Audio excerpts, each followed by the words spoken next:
Okay. Frankenstein by Mary Shelley. A lot of what happens in the story has to do with change of action and character, whether that be Victor Frankenstein or the monster he created. In Mary Shelley's Frankenstein, the poem Mutability is referenced in the story, while Victor Frankenstein takes a walk in the woods. The poem is referenced as the ability to change, and how man has evolved from only living in order to survive to wanting more. When Frankenstein created his monster, the complexity of said monster changes throughout the novel, ultimately conveying that complex change is what makes someone human. To start, let's take a look at Mutability by Percy Shelley, more specifically, what's included in the novel. We rest, a dream has a power to poison sleep. We rise, one wandering thought pollutes the day. We feel, conceive or reason, laugh or weep, embrace fond woe, or cast our cares away. It's the same, for be it joy or sorrow, the path of its departure still is free. Man's yesterday may ne'er be like his morrow, not may endure, but mutability. When this is mentioned, Victor's taking a walk in the woods as a way to get in touch with nature after his feelings of despair and sorrow return. Before the poem is mentioned, Richard states that if our impulses were confined to hunger, thirst, and desire, we might nearly be free. But now we're moved by every wind that blows and chance word or scene that word may convey to us. Basically, what Victor's trying to say is that we humans have evolved to become something so complex, to wanting more than what's needed for basic survival. He's literally saying that, if humans only cared about survival and not so much whatever crossed their minds, then we wouldn't be so stressed all the time.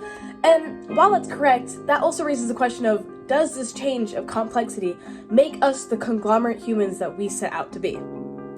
Yes. Yes, it does. But I'm getting too ahead of myself. So let's get back to the poem. The poem was mentioned as a way to explain what Victor had just told the reader.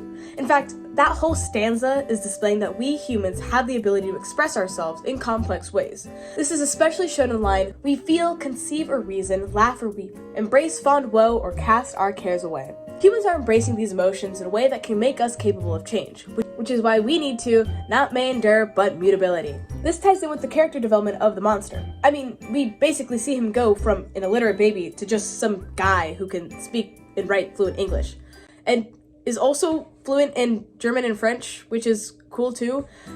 But this change in being able to develop in a short period of time challenges the theme of making him human. The monster becomes more and more human the more we get into the novel, not only because of the complex skills he's developed as a character, but also the very key actions that he's made in the novel. Two memorable events are the strangulation of William, as well as the monster saving the girl from drowning in the stream. Let's start with the whirlwind that is William's death. Upon meeting William, the monster realizes that he's the younger brother of Victor.